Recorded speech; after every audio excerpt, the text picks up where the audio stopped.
एक तरफ जहां मानवी का गुस्सा परवान चढ़ चुका था, वही युग का सारा नशा अब उतर चुका था। बिस्तर पर लेटे लेटे युग इसी सोच में डूब रहा था कि जब ये बात पापा तक पहुंचेगी तो उस वक्त का आलम क्या होगा। क्या पापा मुझे समझेंगे? मैंने सही तो किया ना? युग अपने ही ख्यालों में डूबा जा रहा था। उधर मानवी सब कुछ जानते हुए भी बार बार ना जाने क्यों युग को कोस रही थी, क्योंकि उसे युग के मुंह से सुनना था। ऐसा क्यों किया उसने? इस युग को तो ना मैं सुबह बताती हूँ। समझता क्या है खुद को? इसका हर युग ना बदल दी ना तो कहना। समझ ही नहीं आता ये लड़का। दिन में मारपीट, रात में दारूबाजी। गालिब भी गम भुलाने को पीते थे, मगर इन गालिब को तो पीने से हैप्पीनेस आती है। मिलने दो, इनके पापा से पूछूंगी। आपके खुश रहने का राज क्या है अंकल? आपके बेटे की तरह। खुद से बड़बड़ाते हुए मानवी बिस्तर से उठ खिड़की के पास जा खड़ी हुई। चमकती चांदनी रात और उसमें झिंगुर के शोर मानवी के चेहरे पर मुस्कान बिखेर दी। मैं और युग भी कुछ ऐसे ही हैं शायद। एक दूजे से दूर रहना गवारा नहीं, और पास रहने पर इन्हीं झिंगुरों की तरह शोर मचाने लगते हैं। कुछ तो है जो हमारे रिश्ते को और भी मजबूत कर रहा है, और वो है हमारा बार बार रूठना और फिर मान जाना। वैसे किसी ने सही कहा है, भगवान के दर पर देर है, अंधेर नहीं।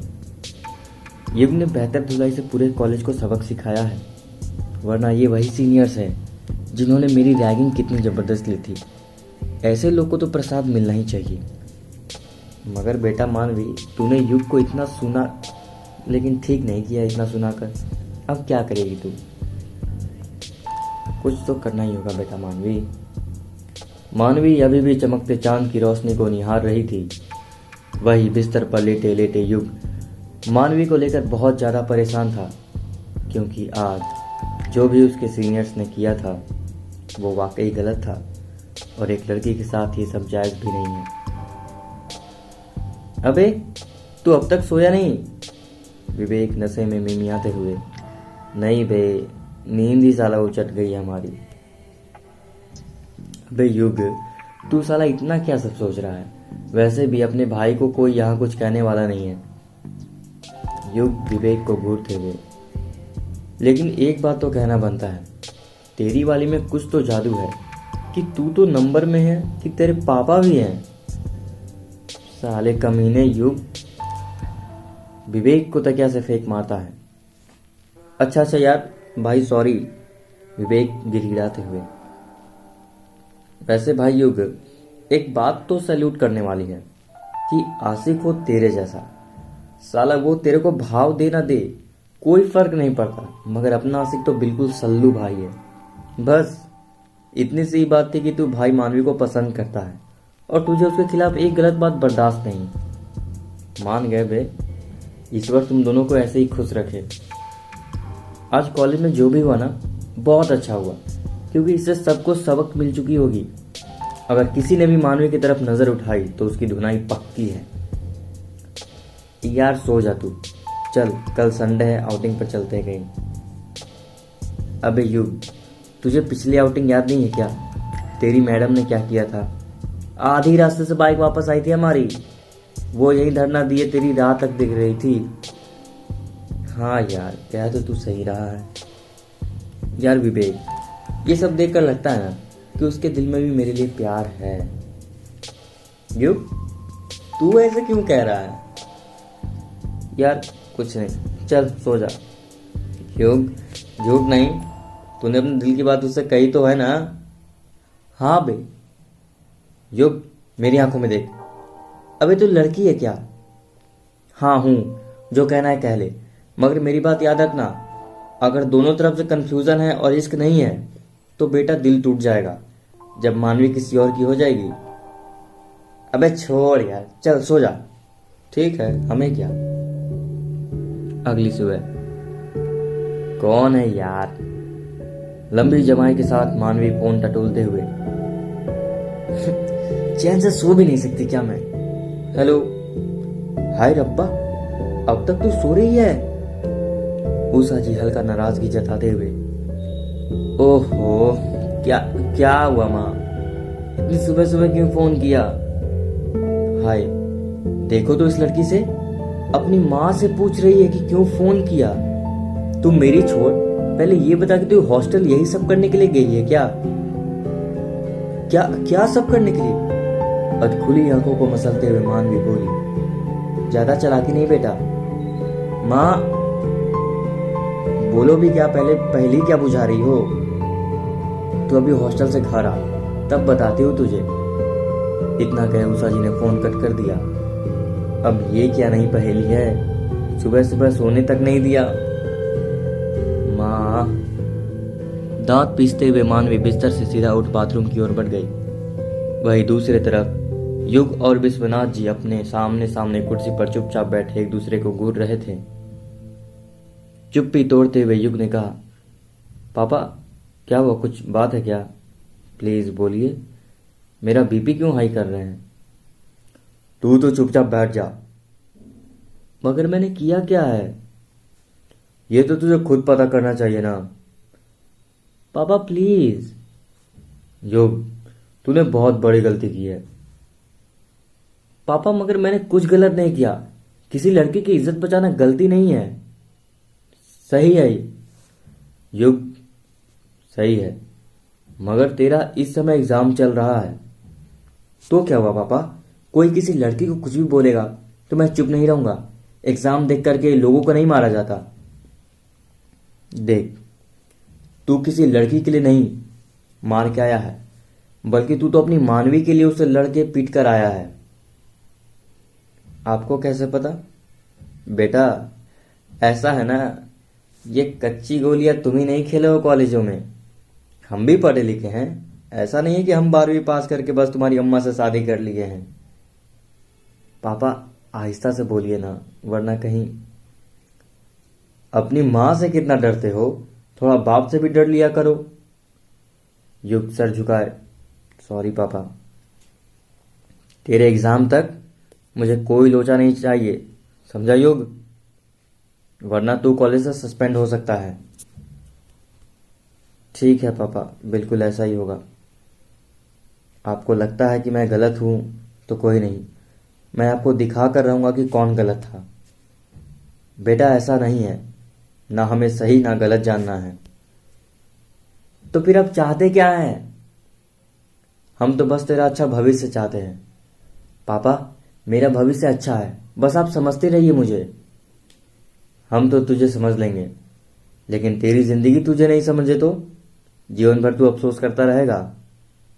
एक बार तू कॉलेज से सस्पेंड हो गया ना। पापा हम समझ गए हैं, हमें अब लड़ाई झगड़ा नहीं करना है, यही ना? मगर एक बात कह देते हैं, अगर उस लड़के ने दोबारा से मानवी को छेड़ा तो मैंने उसका मुंह नहीं तोड़ दिया ना, तब कहिएगा।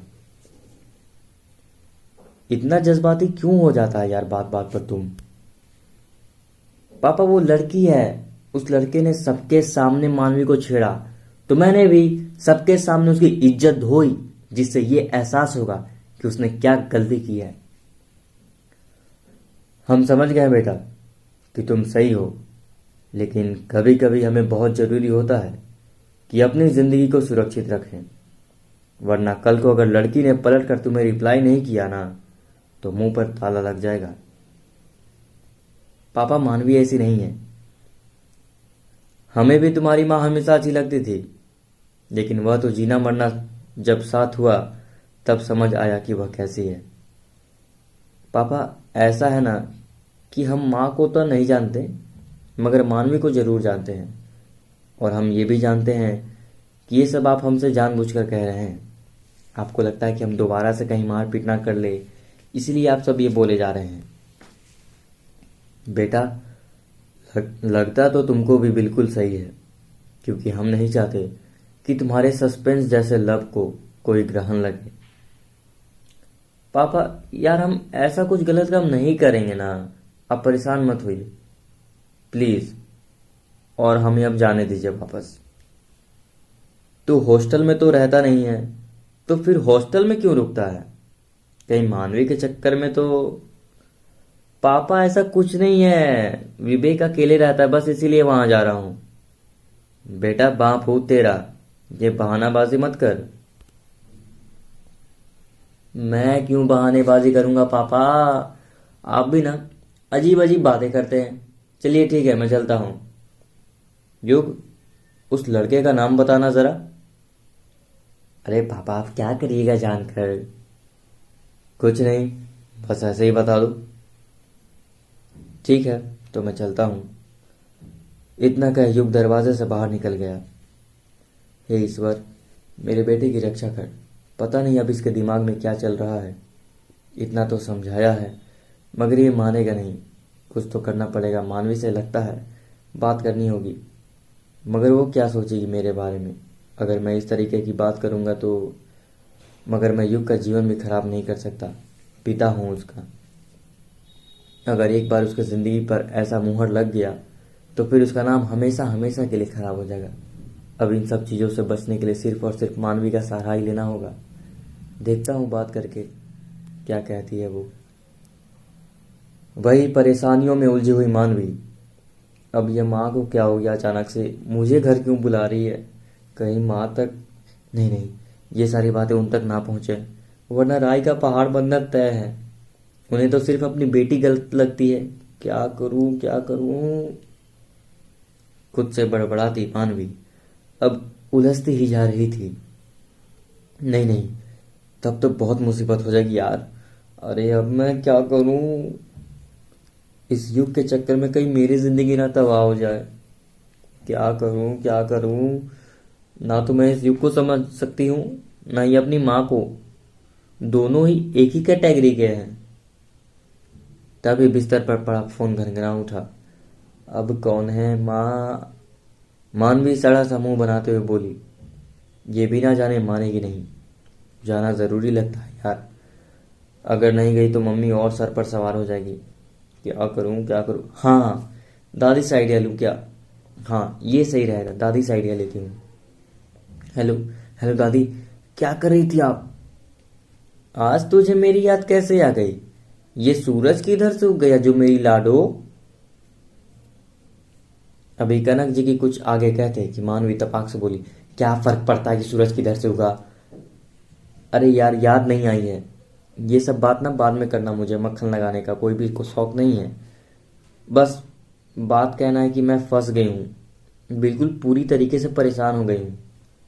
ओह, तो क्या मैं तुझे पुलिस वाली नजर आती हूँ कि तेरी हर परेशानी को हल कर बैठूं, या कोई सुप्रीम कोर्ट की जज हूं। कनक जी इतराते हुए बोली। मुझे ये सब नहीं पता कि तुम कहाँ की जज हो और कहाँ की पुलिस वाली हो। मैं बस इतना जानती हूँ कि मेरी दादी मेरी प्रॉब्लम सॉल्व कर सकती है। मैं बस इतना जानती हूँ कि तुम मेरे घर की जज हो और पुलिस सब कुछ हो, क्योंकि तुम्हारे आगे किसी की एक नहीं चलती। ये सारे ख्वाब ना तू मुझे मत बता। तेरी माँ अगर चालू हो जाती है ना तो अच्छे अच्छे चुप हो जाते हैं।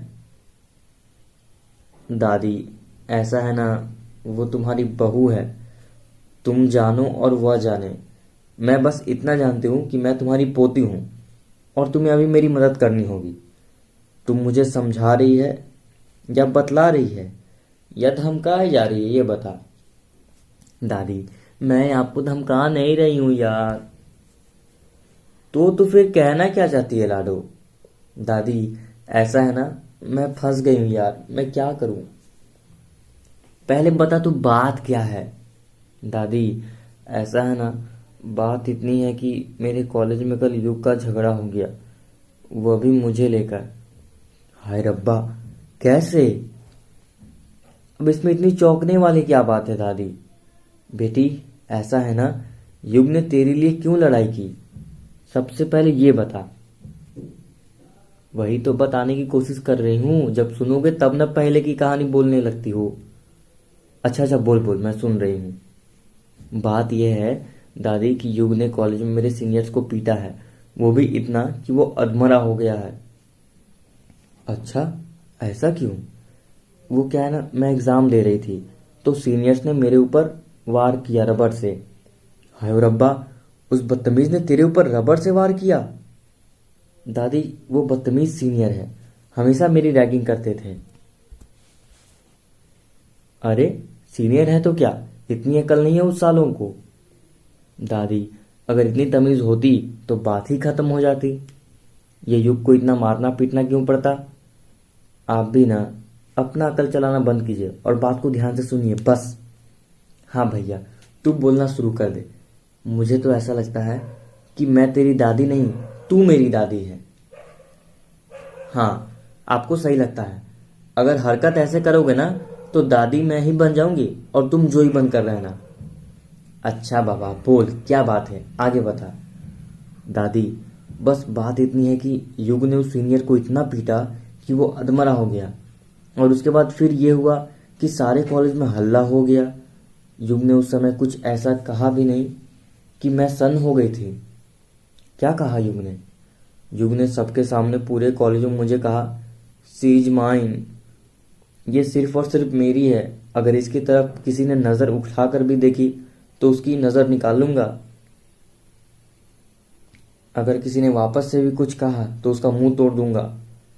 है, बड़ा सोना लड़का है तेरे बाबा जैसा बिल्कुल। दादी तुम अपनी लव स्टोरी बीच में मत बताओ प्लीज। मैं तुझे अपनी लव स्टोरी नहीं सुना रही हूँ, बस इतना बता रही हूँ कि तेरे बाबा भी ऐसे ही थे। अच्छा अच्छा ठीक है, मैं समझ गई। अब सिर्फ मेरी सुनो ना, क्योंकि मम्मी ना फोन की थी आज सुबह सुबह। वो क्या कह रही है? घर बुलाइए तुरंत, कहीं ये सब रायता मम्मी तक तो नहीं फैल गया। ओहो, तू परेशान मत हो जोई, तेरी दादी अभी जिंदा है, आ जा घर। दादी सुनो तो। मानवी परेशान हो कुछ आगे कह दी, तब तक कनक जी फोन रख चुकी थी। फोन रख दी, बक। अब तो जाना ही पड़ेगा, चल बेटा मानवी घर चल। इतना कह मानवी फटाफट से तैयार होकर घर की ओर बढ़ गई। अब क्या होगा मानवी के साथ, ये जानने के लिए सुनते रहिए इस स्टोरी को। धन्यवाद।